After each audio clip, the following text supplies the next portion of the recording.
Hello friends, स्वागत है आप सभी का एसजी क्लासेस पे। तो फोर्थ सेमेस्टर का हम लोग प्रीवियस ईयर क्वेश्चन करने जा रहे हैं। अब एग्जाम जो है आपका मार्च में प्रस्तावित है, तो एग्जाम बहुत ही नज़दीक है, तो इसीलिए तैयारी आप करते रहिए। हम लोग प्रीवियस ईयर को पहले कवर करते हैं।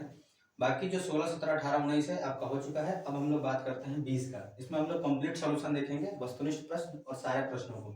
सबसे पहले वस्तुनिष्ठ शुरू करते हैं। लिखा है यदि cos a बराबर 0 हो तो a का मान क्या होगा। सबसे पहले ध्यान दीजिए, क्या बोला है cos a। तो cos a बराबर क्या होगा 90 डिग्री। क्यों? क्योंकि cos a का जो मान होगा, यानी कि a का वैल्यू पूछा है यहाँ पे, तो अगर 0 डिग्री cos अगर हम देखें 90 का मान क्या होता है 0 होता है। यानी कि अगर a बराबर क्या हो जाएगा, अगर हम cos a मान ले 90 डिग्री तो हमारा क्या हो जाएगा cos a का मान कितना हो जाएगा 0। यानी लिख सकते हैं cos a बराबर 0, ये हो जाएगा हमारा 90 डिग्री। यानी कि यहाँ पे जो a की वैल्यू होगी वो क्या होगी 90 डिग्री होगी। अगर आपको ये ट्रिग्नोमेट्री याद है तो इसमें बहुत ज्यादा कुछ करना नहीं है। अगला क्वेश्चन है आंकड़े 5, 7, 9, 8, 7, 9, 7, 7, 5, 3, 5 का बहुलक ज्ञात कीजिए।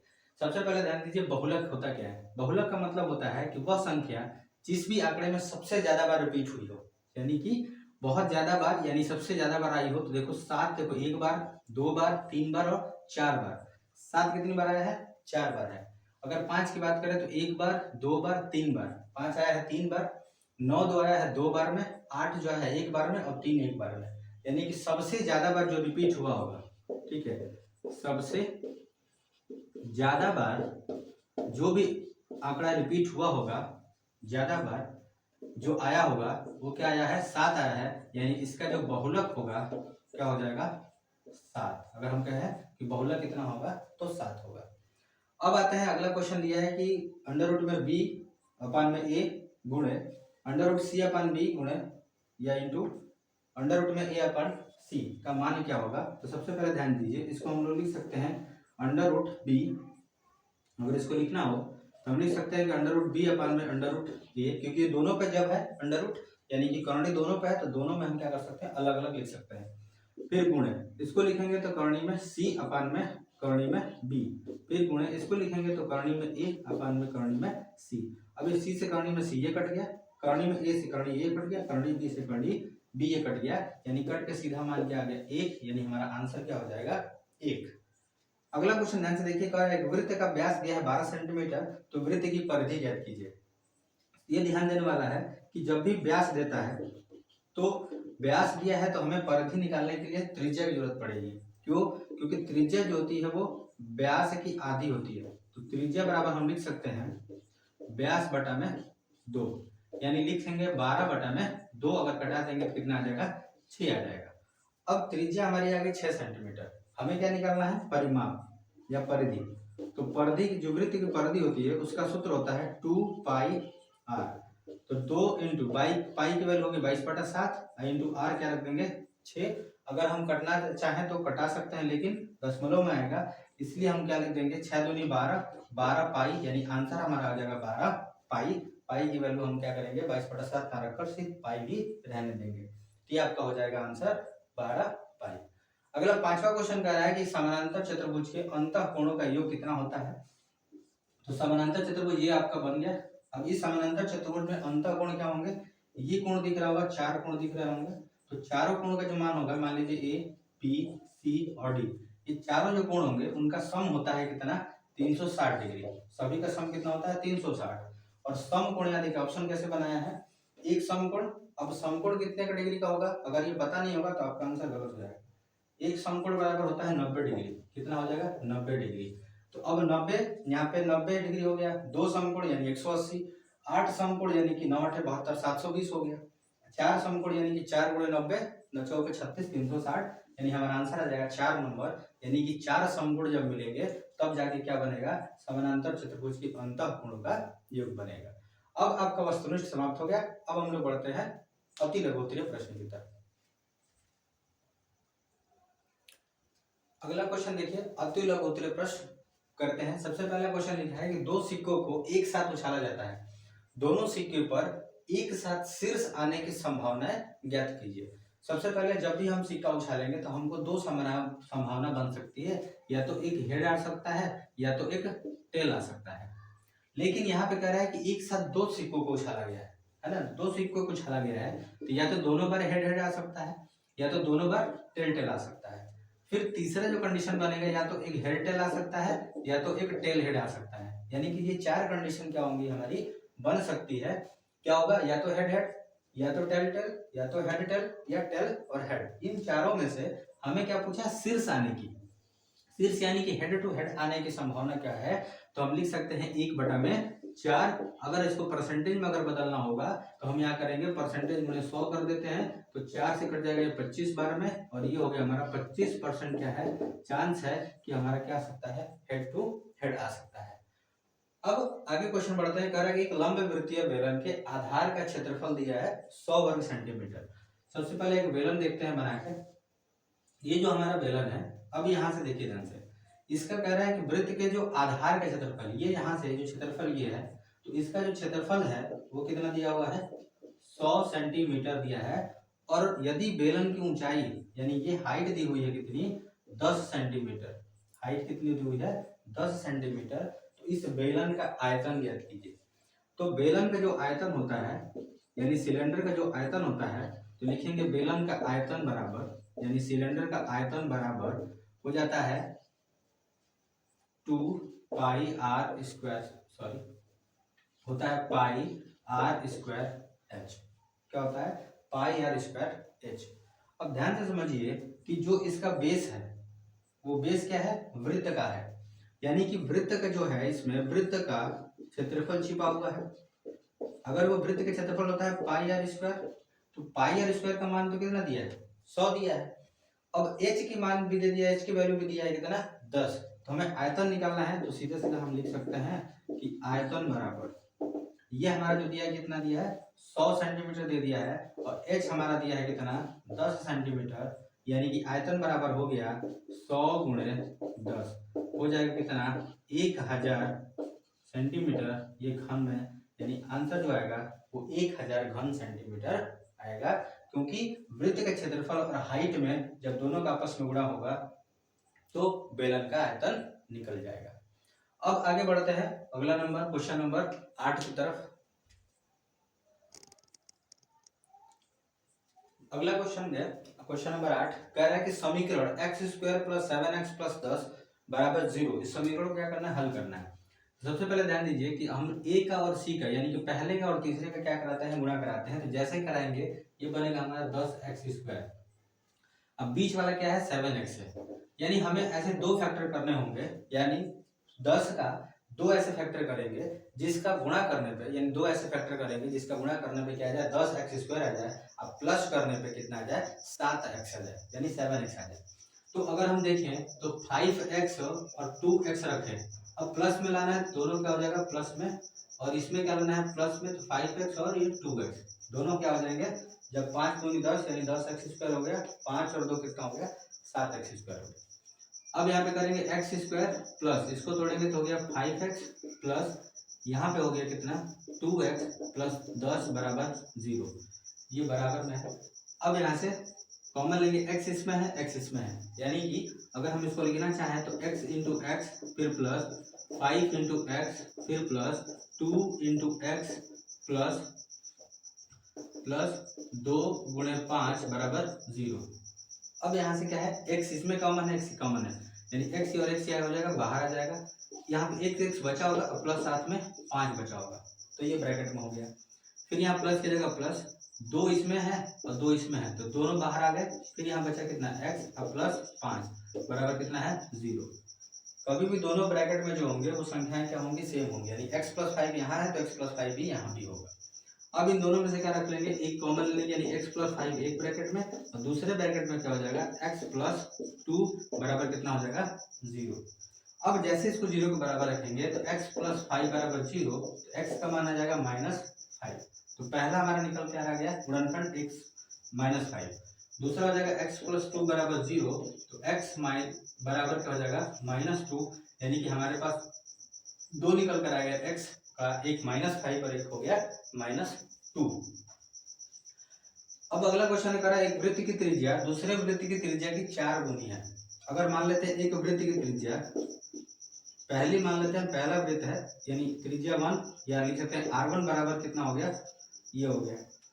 फिर दूसरी त्रिज्या जो होगी यानी r2 बराबर कितना हो गया, वो कितनी गुनी है, 4 गुनी है, तो 4r2 होगा। ठीक है, ये दूसरी हो गई। अब दोनों का क्या कह रहा है, वृत्तों का क्षेत्रफल का अनुपात ज्ञात करना है। तो अगर हम क्षेत्रफल देखें पहले वाले का अगर वृत्त का फार्मूला लगाएं तो होता है पाई आर स्क्वायर। फिर दूसरे वाले का भी लगाएंगे क्योंकि क्या लगाना है इसमें, पाई आर स्क्वायर। अब यहाँ बोला दोनों क्षेत्रफलों का अनुपात ज्ञात कीजिए, तो पाई की जगह रखेंगे 22/7 इंटू आर की जगह लिखेंगे पहला में r1 यानी r1 का स्क्वायर, दूसरे में लिख देंगे 22/7 गुणे r2 का स्क्वायर, यानी r2 कितना है 4, इस जगह 4 का स्क्वायर। अब ये 22/7 से 22 खत्म, ये हो गया 1, यानी r1 माने थे कितना 1, r1 कितना था 1 और ये था 4, यानी 1 का स्क्वायर 1 हो गया, ये 4 चौका 16। अगर अनुपात देखें तो हमारा बन जाएगा 1 संबंध 16 का अनुपात बनेगा। अगर दोनों वृत्तों के क्षेत्रफल का अनुपात देखें तो कितना बनेगा, 1 संबंध 16 का बनेगा, क्योंकि 4 चौके 16 और 1 यहाँ मानेंगे क्योंकि ये क्या है r1 हम कितना माने हैं 1, तो 1 का स्क्वायर 4 का स्क्वायर 4 चौका 16, तो जो अनुपात बनेगा वो 1 संबंध 16 का अनुपात होगा। अब क्वेश्चन नंबर 10 की तरफ चलते हैं। चलिए अगला नंबर क्वेश्चन है 10, कह रहा है ABCD एक चक्रीय चतुर्भुज है, यदि एंगल A बराबर 55 डिग्री और एंगल B बराबर 60 हो तो एंगल C और D का मान बताइए। सबसे पहले एक चक्रीय चतुर्भुज बनाते हैं। अगर इसको देखें तो ये क्या है, एक सर्कल है।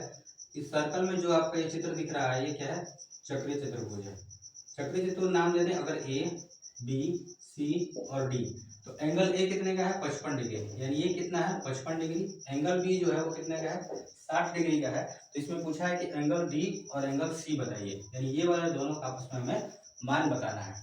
तो सबसे पहले चक्रीय चतुर्भुज जो होता है उसका एक खासियत होती है कि चक्रीय चतुर्भुज की जो सम्मुख कोण होते हैं, ठीक है, सम्मुख कोण होते हैं, सम्मुख कोण का जो मान होता है वो कितना होता है 180 डिग्री होता है दोनों का। यानी हम कह सकते हैं कि angle A plus angle C बराबर होता है 180 डिग्री। तो एंगल A कितना है 55 डिग्री का, प्लस एंगल C हमें निकालना है और 180 डिग्री। तो यहाँ से क्या करेंगे, ये प्लस में हो जाएगा तो माइनस, यानी एंगल C बराबर 180 में से क्या करेंगे 55 घटा देंगे, तो 10 में से 5 गया 5, यहाँ बचा 7, 7 में से 5 गया 2 और यहाँ बचा 1, यानी 125 डिग्री का क्या हो जाएगा एंगल C हो जाएगा। अब बात करते हैं एंगल D की, तो फिर वही लगाएंगे सब, तो angle B plus angle D बराबर होगा 180 डिग्री। तो एंगल B जो दिया है 60 डिग्री का, प्लस एंगल D निकालना है 180 डिग्री। तो अब एंगल D बराबर क्या हो जाएगा 180 माइनस 60 ये हो जाएगा 120 डिग्री का, यानी जो एंगल D आएगा वो कितने का आएगा 120 डिग्री का आ जाएगा। आप बस याद रखिए कि चक्रीय चतुर्भुज के जो सम्मुख कोण है या विपरीत कोण से कह सकते हैं, दोनों का जो सम होता है वो कितना होता है 180 डिग्री होता है। अब अगला क्वेश्चन बोला है कि sin 30 plus cos 60 plus tan 45 का मान ज्ञात कीजिए। तो अगर आपको वैल्यू याद है, यानी कि sin 30 की जो वैल्यू होती है 1/2 होती है, cos 60 की वैल्यू जो होती है 1/2 होती है, प्लस में tan 45 का मान कितना होता है 1 होता है। अगर हम इन सबको प्लस करें तो आधा और आधा क्या हो गया 1, और 1 में 1 जोड़ देंगे तो कितना हो जाएगा 2, यानी हमारा आंसर कितना आ जाएगा 2। अब यहाँ आपका लघुत्तरीय प्रश्न समाप्त हुआ। अब हम लोग बढ़ते हैं लघुत्तरीय की तरफ। यह अति लघुत्तरीय आपका समाप्त हुआ। अगला क्वेश्चन आपका है लघुत्तरीय प्रश्न में सबसे पहले बोला निम्नलिखित समीकरण को हल कीजिए। अभी समीकरण हमारे पास सामने दिया है 2x माइनस 3y बराबर 13, 7x माइनस 2y बराबर 20 का इसमें हल बताना है।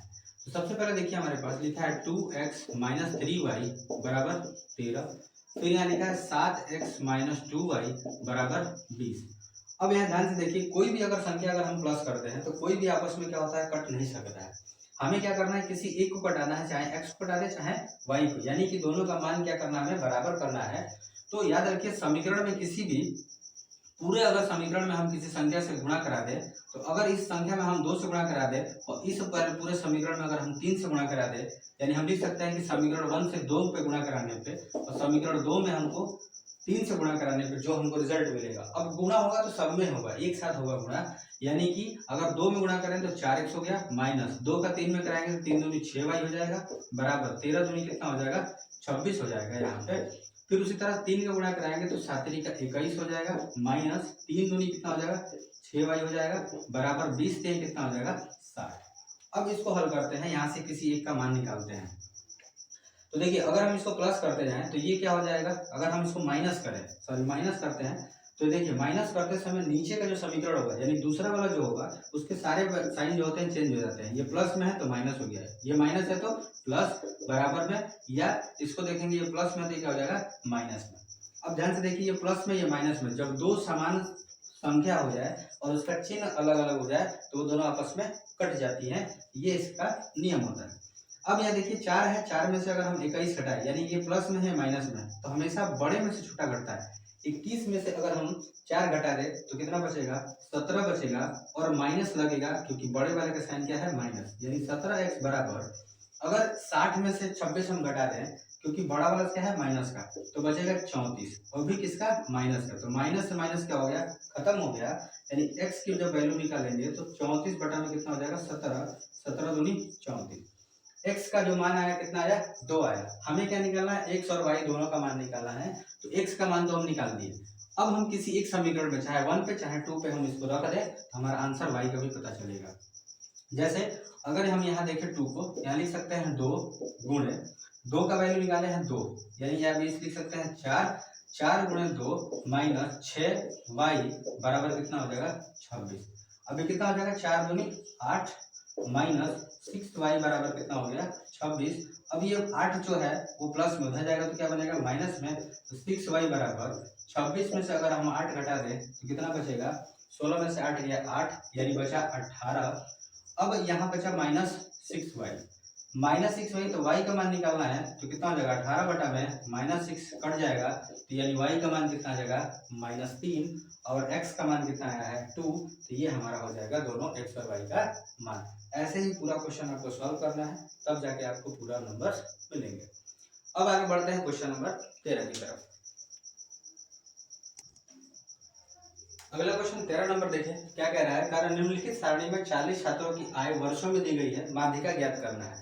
सबसे पहले यहाँ पे आयु दिया गया है यानी 10 साल 12 साल 14 16 18, और छात्रों की संख्या 4 8 12 6 10 ये दी गई है। तो यहाँ पे हम क्या करते हैं एक सारणी बनाते हैं, जैसे मान लेते हैं पहला 10 है, ये आई लिख देते हैं, ऐसे लिखेंगे, यहाँ पे आई हो गया, ये आपका बारंबारता यानी फ्रीक्वेंसी, और यहाँ पे एफएक्स हो जाएगा संचयी बारंबारता, इसको लिख देंगे संचयी बारंबारता। आयु देखिए कितना है 10, फिर 12, फिर 14 16 और 18। सबसे पहले बारंबारता 10 की कितनी है 4 है, 12 की कितनी है 8 है, फिर 14 कितनी है 12, 16 की कितनी है 6 और 18 कितनी है 10।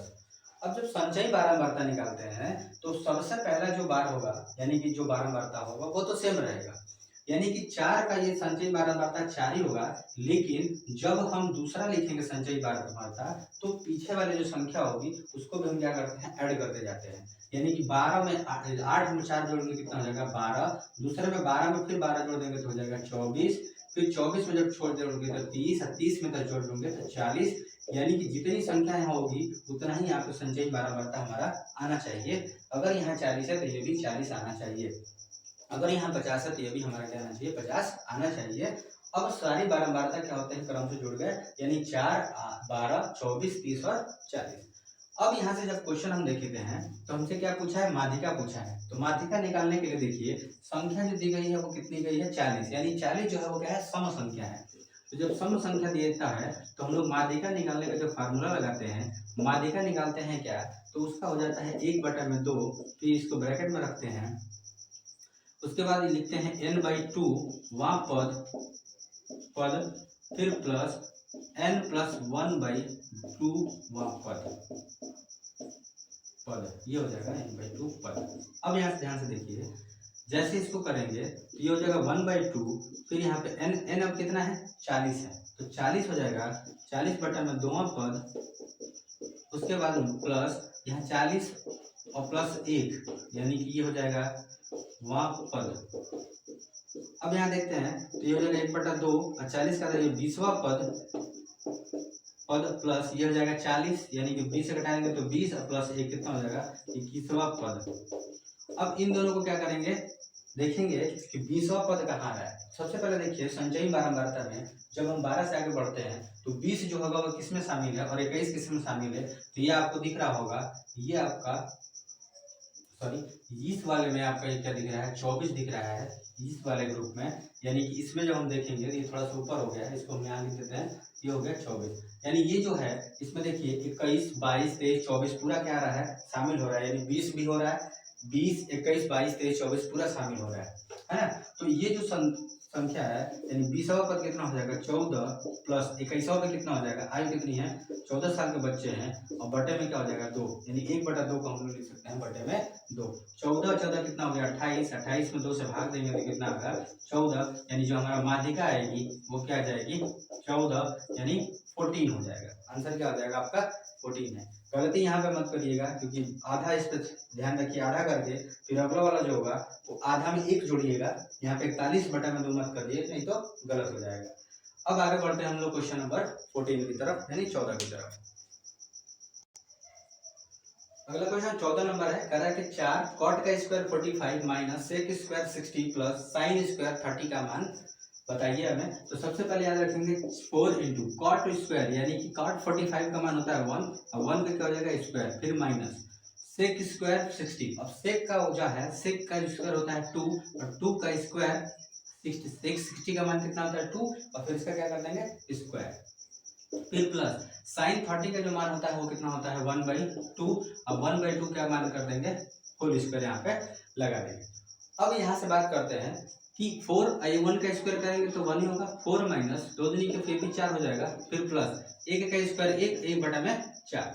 अब यहाँ से क्या कर सकते हैं 2 प्लस वाले को एक साथ जोड़ देंगे, यानी कि 4 प्लस 1/4 और माइनस क्या कर देंगे 4, या सीधे सीधे हम क्या करते हैं बटा में 1 लिख के सीधे एलसीएम निकालते हैं, तो ये हो जाएगा एलसीएम 4। 1 का 1 में 4 कराएंगे तो 4 बार में 4 चौको 16 माइनस फिर यहाँ पे क्या हो जाएगा 4 चौको 16 फिर प्लस 4 चौका पे 4 एक बार में, यानी हो जाएगा 1। अब ये 16 से 16 खत्म हो जाएगा, अब ये कितना हो जाएगा 1, यानी कि आंसर आ जाएगा 1/4। इसके जो वैल्यू होगा मान होगा कितना होगा 1/4।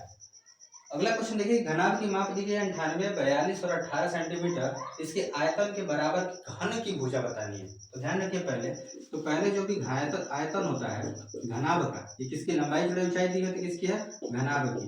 अब घनाभ का जो आयतन होता है वो होता है लंबाई गुणे चौड़ाई गुणे ऊंचाई, यानी लेंथ ब्रेथ इनटू हाइट।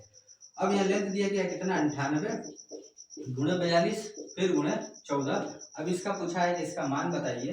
तो सबसे पहले जब इन तीनों का गुणा कराएंगे तो आपका हो जाएगा 74,088, ये हो जाएगा हमारा घन सेंटीमीटर। अब इसका जो आयतन आया है, आयतन कितना आ गया 74,088 आया है। अब जब आयतन यहाँ पता हो गया तो इसी का आयतन जो है वो क्या कर रहा है घन के आयतन के बराबर है। तो अब घन का आयतन जो होता है वो कितना होता है a क्यूब। अगर हम घन के आयतन की बात करें तो घन का आयतन जो होता है उसका सूत्र होता है a का क्यूब। तो a क्यूब हमको पता हो गया, a क्यूब कितना हो गया 74,088। जब क्यूब हटेगा यानी हमें क्या निकालना है भुजा निकालनी है, तो a निकालनी होगी, तो a बराबर क्या बनेगा ये हो जाएगा 3, यानी कि इसका 74,008 का अगर हम घनमूल निकाल दें तो ये 42 का आएगा। इसको आप घनमूल निकालने के लिए विधि आपको चैनल पे मिल जाएगी, आप जाकर उसको आसानी से समझ सकते हैं। तो ये आपका आंसर हो जाएगा 42। अब बढ़ते हैं आगे क्वेश्चन नंबर 16। अगला क्वेश्चन जो है वो 16 नंबर क्वेश्चन है। यहाँ पे देखिए कह रहा है कि CAB यानी कि CAB जो दिया है वो 30 डिग्री में दिया है और AD जो B है वो 90 डिग्री का है, AB और D जो है वो 40 डिग्री का है। तो हमसे क्या पूछा है इस कोण का मान पूछा है। पहले तो इस कोण का निकाल लेंगे, ठीक है, और फिर इस कोण का मान निकाल लेंगे, फिर यहाँ से हम लोग पूरे कोण का मान निकाल सकते हैं। तो ध्यान से समझिए CAD का पूछा है, CAD यानी कि इस पूरे का मान पूछा है हमसे, इस वाले का, और यहाँ से इस वाले का पूरे का मान पूछा है।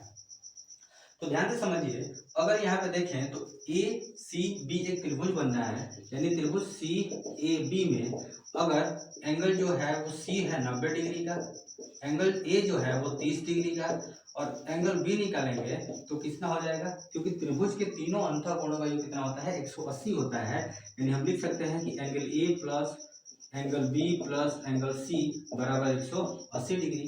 तो एंगल ए जो है 30 प्लस एंगल बी हमको नहीं पता है, तो angle b plus angle c कितने का है 90 का, बराबर कितना हो गया 180 का।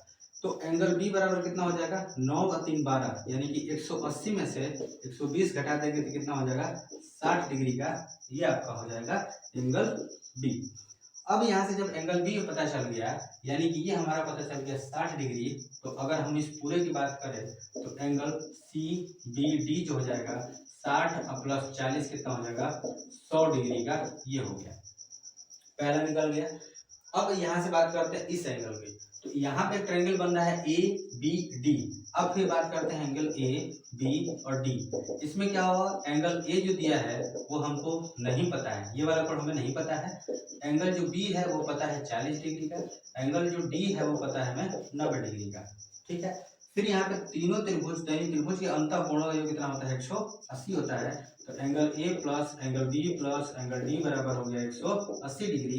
ये एंगल ए हमको नहीं पता है, एंगल बी हमें पता है कितने का 40 डिग्री का, और एंगल डी कितने का है 90 का, बराबर 180 का। अब यहाँ से 9 और 4 13, यानी एंगल ए बराबर कितना हो जाएगा 180 माइनस 130, ये हो गया 50 डिग्री का। अब ये छोटा वाला निकल गया 50 डिग्री का, हमें क्या पूछा है, ये पूरा पूछा है, तो हम लिखेंगे एंगल सी ए डी बराबर 50 प्लस 30, यानी हो गया 80 डिग्री का। ये दोनों हमारा मान निकल गया, एक 100 डिग्री का और एक 80 डिग्री का। ऐसे पूरा आपको सॉल्व करना पड़ेगा। अब ये याद रखना पड़ेगा कि त्रिभुज के अंतर तीनों कोणों का योग कितना होता है 180 डिग्री होता है। त्रिभुज के जितने भी प्रकार है आपको समझा दिया गया है, चैनल पर जाकर देख सकते हैं। अब चलते हैं क्वेश्चन नंबर 17 की तरफ। अगला क्वेश्चन 17 नंबर है, कह रहा है दो अंकों की एक संख्या है, उनका योग दिया गया है कितना 12 है। यदि उस संख्या में से 36 घटा दे तो संख्या के अंकों का जो स्थान है वो क्या हो जाता है, बदल जाता है। जैसे मान लीजिए 36 है, अगर 36 घटा दे, यानी 27 में से मान लीजिए कोई संख्या घटा दें तो संख्या क्या हो जाएगा, स्थान बदल दे रहा है। तो हम पहले बात करते हैं कि दो संख्या मान लेते हैं x है और एक y है, दोनों का y का मान कितना है 12 दिया है, यानी x प्लस y कितना दिया है 12 दिया है। अब कह रहे हैं उस संख्या में 36, पहले सबसे पहले दो अंकों की संख्या है, तो दो अंकों की संख्या में क्या होता है कि जब हम भी दो भी संख्या को लिखते हैं, जैसे मान लीजिए 24 लिखना हो तो हम क्या लिखेंगे 4 गुणे 1 लिखेंगे और 2 गुणे क्या लिखेंगे 10, तभी तो बनेगा 20 प्लस 4 कितना हो जाएगा 24। तो उसी तरह से हम क्या करना, 10 में x से गुणा कराएंगे प्लस y, ये हो जाएगा हमारा कितना, एक संख्या हो जाएगा 10x प्लस y। फिर दूसरी जो संख्या, ये मान लीजिए एक संख्या ये हो गई। अब यहाँ से दूसरी संख्या कह रहा है कि उस संख्या का स्थान बदल दिया जाए। अगर 10 के y कर दिया जाए, यानी y वाला 10 पे 10 वाला यहाँ पे आ जाए, प्लस x हो जाएगा, तो 10y प्लस क्या हो जाएगा x बराबर, ये हो जाएगा दूसरी संख्या। ये दो हमको मिली संख्या। अब क्या बोला है कि जो पहला वाला था उसमें से अगर 36 घटा दे, पहले वाले में से 36 घटा दे, अगर इसको हल करें तो 10x प्लस वाई माइनस 36 बराबर नया से क्या मिल रहा है हमें 10y प्लस x मिल जा रहा है। तो अब 10x प्लस वाई बराबर, ये माइनस में उधर जाएगा तो क्या बनेगा प्लस में बन जाएगा, तो ये हो जाएगा 10y प्लस x फिर प्लस में 36। फिर इसको x को इधर ले आएंगे तो 10x माइनस x फिर प्लस y फिर माइनस 10y बराबर कितना हो गया 36। अब यहाँ देखिए 10x में से घटाएंगे तो हो जाएगा 9x, यहाँ से घटेगा तो माइनस में हो जाएगा 9y बराबर कितना हो गया 36। अब यहाँ से क्या कर देंगे, 4 से हम भाग दे दें, इसमें भी 4 से भाग दे दें, इसमें भी 4 से भाग दे दें। क्यों, क्योंकि समीकरण में अगर हम किसी एक संख्या से भाग कर दें चाहे गुणा कर दें, उसके वैल्यू पे कोई फर्क नहीं पड़ता है। 4 से अगर कटा दें, सॉरी 9 से कटा दें, अगर 9 से यहाँ भी 9 से यहाँ भी 9 से यहाँ भी, तो नचोगे 36, 9 से ये कट गया 9 से ये कट गया, यानी x माइनस वाई बराबर कितना आ गया 4। और यहाँ पे हमने लिखा था x प्लस वाई बराबर 12। अब इन दोनों को हम लोग क्या कराते हैं, हल कराते हैं, यानी समीकरण 1 x प्लस वाई बराबर 12 और समीकरण 2 मतलब x माइनस वाई बराबर हो गया 4। अब यहाँ से जब हल करते हैं तो प्लस में ये माइनस में, क्योंकि दोनों क्या है समान संख्या है, चिन्ह दोनों का आपका अलग अलग है। तो हो जाएगा 2x बराबर 12 में से 8 घटा देंगे, 4 घटा देंगे, कितना बचेगा 8। अब कितना हो जाएगा, सॉरी जोड़ रहे हैं क्योंकि अगर घटा देंगे तो ये साइन क्या हो जाएगी, बदल जाएगी, इसलिए क्या कर रहे हैं, जोड़ रहे हैं। तो यहाँ पर कितना होगा 16। अब x का मान निकालेंगे तो कितना होगा 16 बटा में 2 यानी कि आ गया 8।